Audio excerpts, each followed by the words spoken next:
The test is in 4 parts: Part 1, Part 2, Part 3, and Part 4. Now look at Part 1. Part 1. You are going to hear an orientation talk. First, you have some time to look at questions 1 to 5.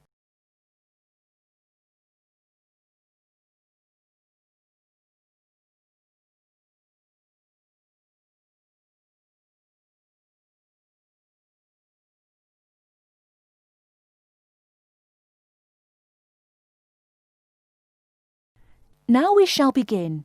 You should answer the questions as you listen, because you will not hear the recording a second time. Listen carefully and answer questions 1 to 5.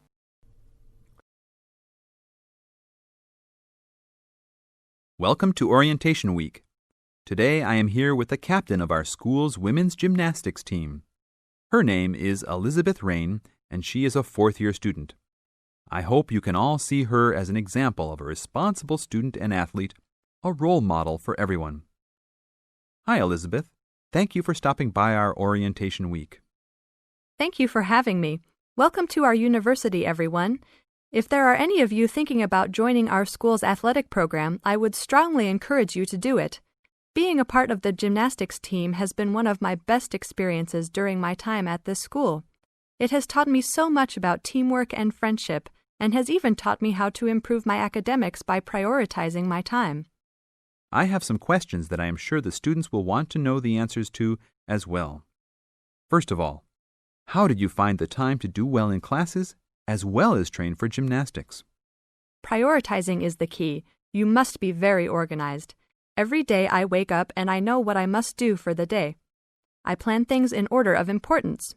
For example, if today I have a competition for gymnastics in the afternoon, then I know I have to finish my homework and studying in the morning. In other words, keeping an organized schedule of your priorities is very important. Can you explain to the students a little bit about your study habits? Well, I usually try to take classes that I'm interested in.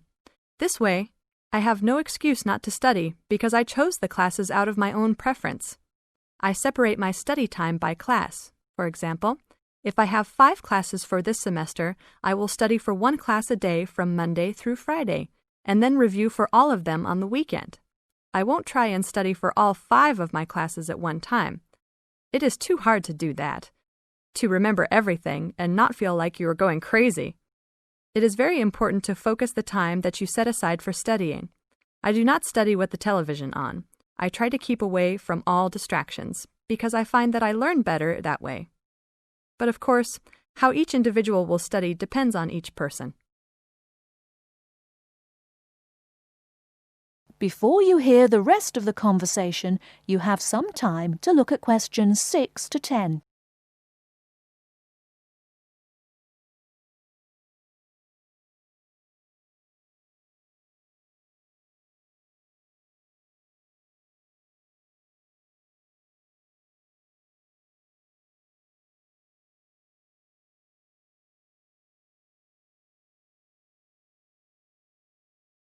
Now listen and answer questions 6 to 10. That sounds like good advice. Let's talk a little bit about your gymnastics career. How long have you been doing this sport for, and what has been the best moment of your college participation? Well, I've been participating in gymnastics since I was a kid. My parents got me involved in the sport. The best moment. I would have to say that there is not one single instance that stands out in my mind as the best moment, but more of a whole experience. My first year in university was definitely one of the best years of my life. I met my best friends that year and really learned to grow up and be independent. Our team went to the national championships that year, and it was an incredible experience, so I would count the whole year as my best experience in college. How about the worst moment? It is true everyone goes through bad experiences. My worst experience would have to be the fall of last year when I broke my wrist. I was unable to participate in sports for the remainder of the year and had to learn how to write with my left hand. I guess when I look back at it, though, even though I wouldn't wish this to happen to anyone, this experience definitely made me stronger as a person. It taught me to look at life with a new perspective and to really value the friends and family that are important and close to me. Thanks for your time, Elizabeth. Do you have anything else you want to tell the new students? Just have a good time. Don't stress out too much, but be responsible for your actions. Work hard and play hard. That's my motto for life. That is the end of part 1. You now have half a minute to check your answers.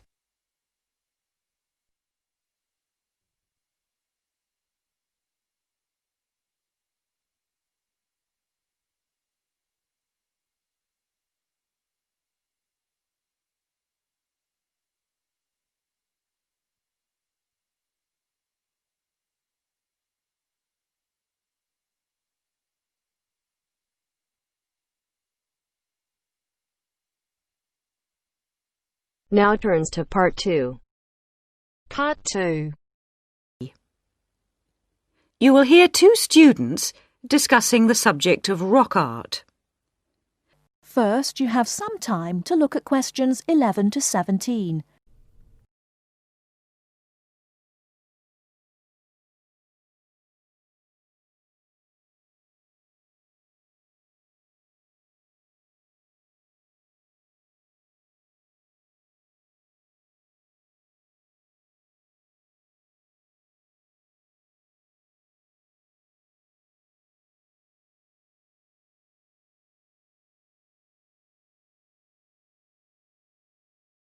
Now, listen carefully and answer questions 11 to 17. Sorry I'm a bit late. Oh, no problem. Thanks for agreeing to help me with my assignment today. I really needed to go over it with someone. Sure. You were going to talk about European rock art, weren't you? Yes, the rock drawings in the caves of Lascaux in western France. Oh, fantastic.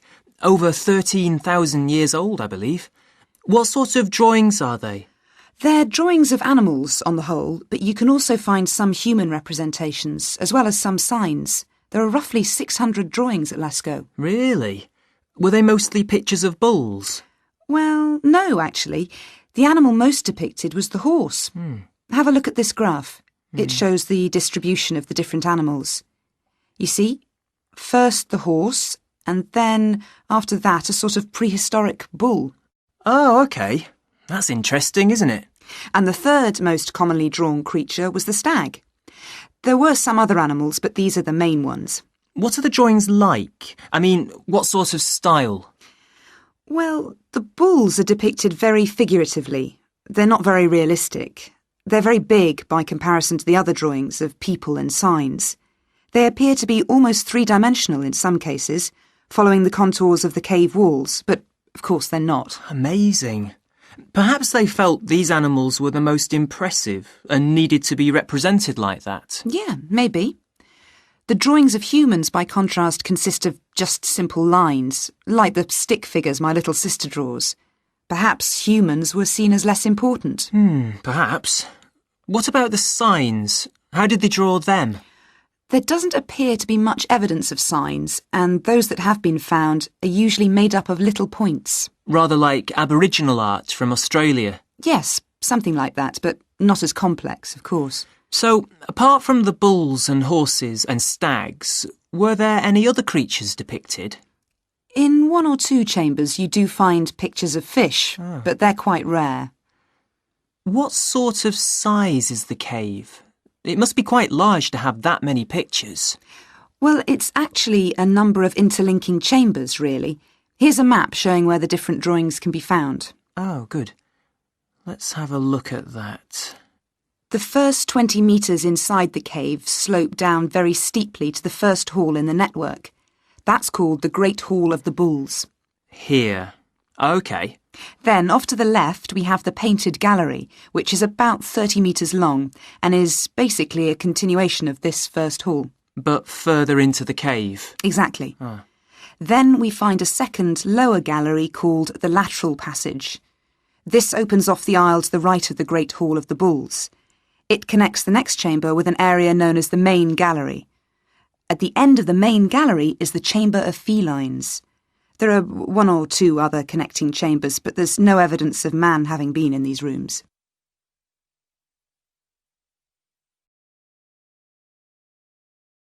Before you hear the rest of the talk, you have some time to look at questions 18 to 20.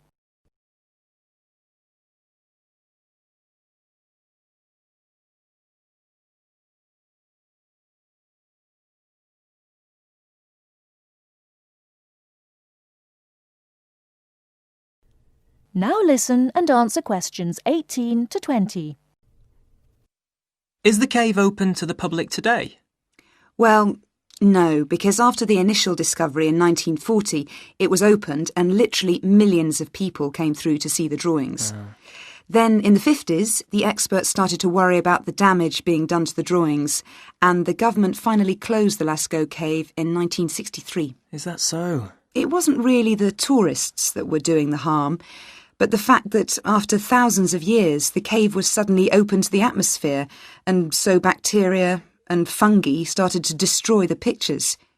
You need a special permit to enter the cave now, and very few people can get that, unless they're scientists or have some official status. It's a shame, but I can see that they had to do something to protect the cave. So that means you can no longer see this rock art. Well, not exactly. What they've done is recreate the drawings in a man-made cave, which you can visit. Oh, brilliant. Yeah, the authorities decided to reproduce the two best sections of the site, so they've created a life-size copy of the Hall of the Bulls and of the painted gallery. It's just a cement shell, which corresponds in shape to the interior of the original. So now you can visit the caves without actually harming any of the 15,000-year-old paintings. Mm-hmm. That is the end of part 2. You now have half a minute to check your answers.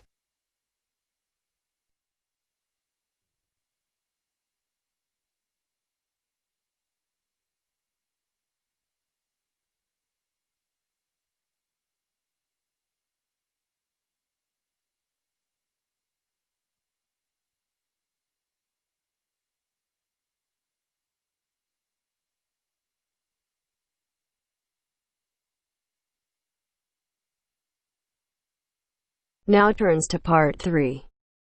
Part 3. You will hear a tutor giving some business students instructions about a finance project. First, you have some time to look at questions 21 to 26.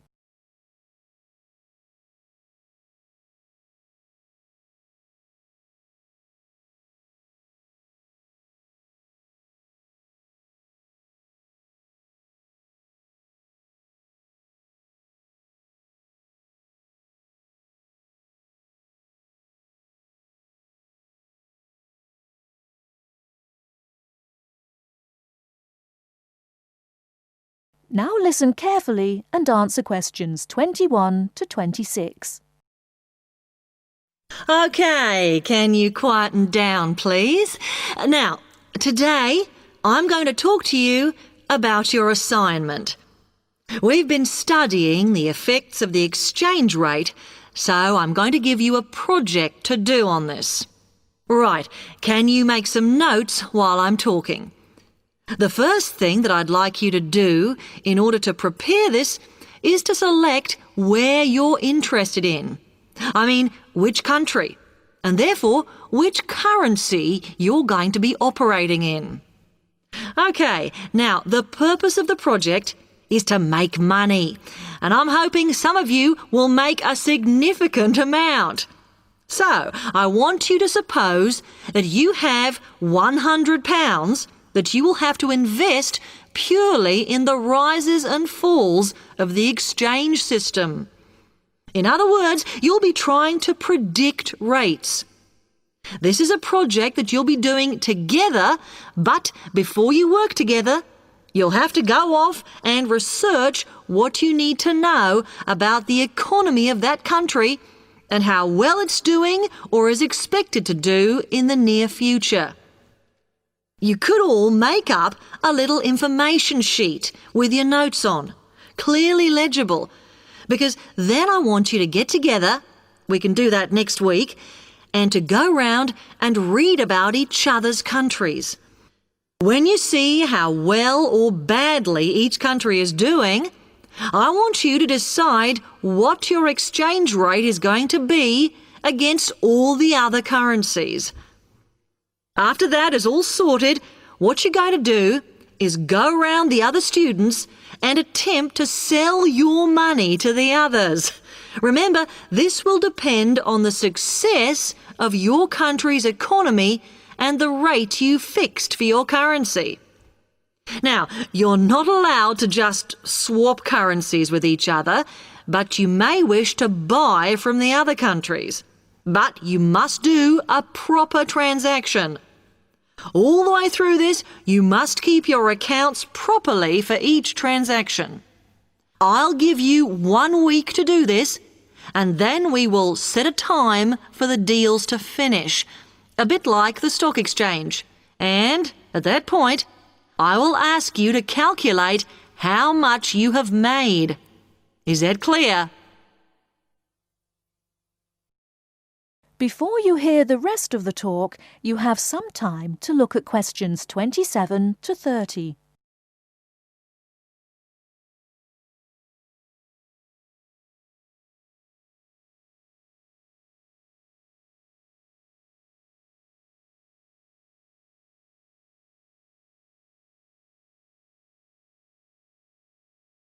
Now listen and answer questions 27 to 30.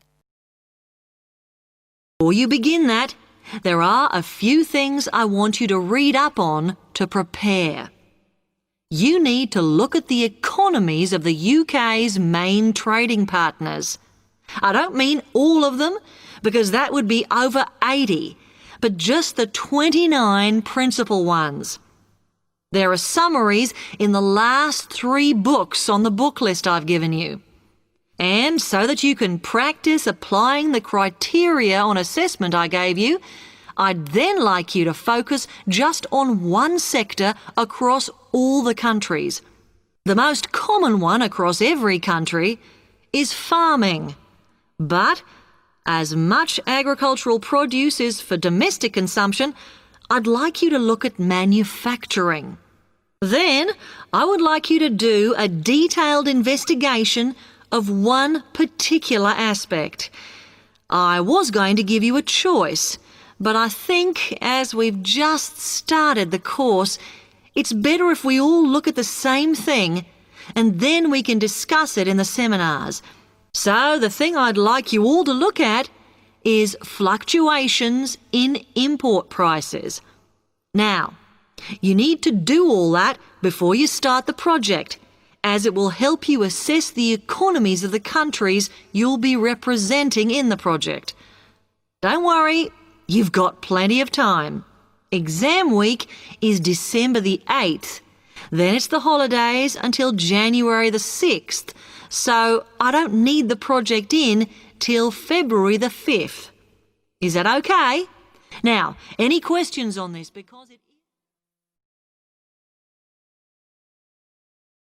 That is the end of part 3.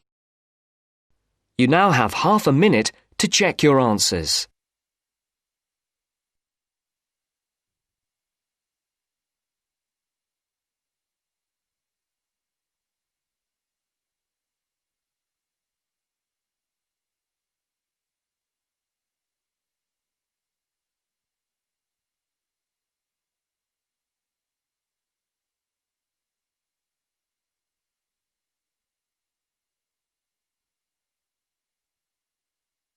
Now turns to part 4. Part 4.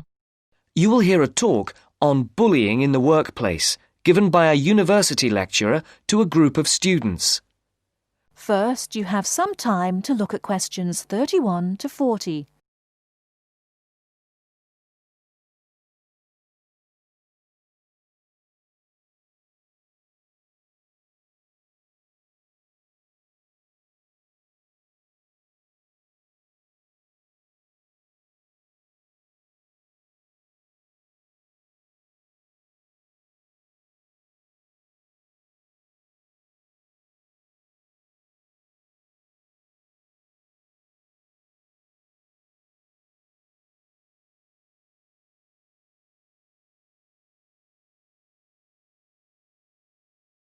Now listen carefully and answer questions 31 to 40. Good morning. My name is Dr. Mervyn Forrest, and I specialize in management techniques and training. I've been invited here today to talk to you about the cost to the economy of bad management. And what I would like to dwell on first is an area that has recently been exercising everyone, and that is coercion in the workplace, or, to put it more simply, bullying. It has been estimated that bullying at work costs the British economy up to £4 billion a year in lost working time and in legal fees. And with the problem apparently on the increase, it is time that managers took on board what is happening. I would like to think that what is perceived as bullying is nothing more than lack of experience, insecurity, or lack of awareness on the part of managers, and not a conscious effort to attack someone, but that is perhaps a case of my being naive or over-hopeful. Before we break up into groups to look at the first task on the handout you've got, I'd like to give you a start with some of the main bullying methods that have been identified so far. Basically, what I'm going to do here is to give you examples of 1 or 2 points. Can you all read the OHP clearly? Yes? Right, off we go. The first item on the list is giving people tasks which managers themselves cannot do and which are therefore impossible to achieve. This is, in fact, a very common strategy used by managers to manage their subordinates. It gives certain people a false sense of security as they watch others failing while they try to achieve the goals set. Another simple bullying technique is constantly moving the goalposts, especially when one's employees are in the middle of a task. This is not bad management, it is just plain stupid. All targets and goals set should be easily achieved within a realistic timescale. Sending memos to someone else criticizing the performance of a task where the individual has no way of replying is another common technique, especially when the manager concerned does not reply or makes it impossible for subordinates to contact him or her by not answering the telephone or not replying to emails. This is not the style of a sound manager, but rather the antics of someone with emotional problems. If you behave like that, don't expect your staff to respect you. And now, the technological bully. It is interesting how all tools designed to help can be turned into dangerous weapons. The urgent email bully is fast becoming a problem in the office. Employees turn on their computers to be faced with a string of badly worded emails, making instant and often unrealistic demands, which reveal the hysteria mode of management. Have you ever felt a sense of dread before looking at your email, even your personal messages? All companies should develop a company strategy whereby there is an email code of practice, with offensive messages being forwarded to a designated person for appropriate action. I would now like you to break up into groups and brainstorm other bullying techniques which you think you may have experienced, and perhaps, if you're honest, which you have been party to. I can think of at least 9 more bullying strategies. I would also like you to consider ways in which you think that each of the techniques on your list can be countered. Is everyone clear as to what the task is? Yes? Okay. You've got 20 minutes to do this. That is the end of part 4. You now have half a minute to check your answers.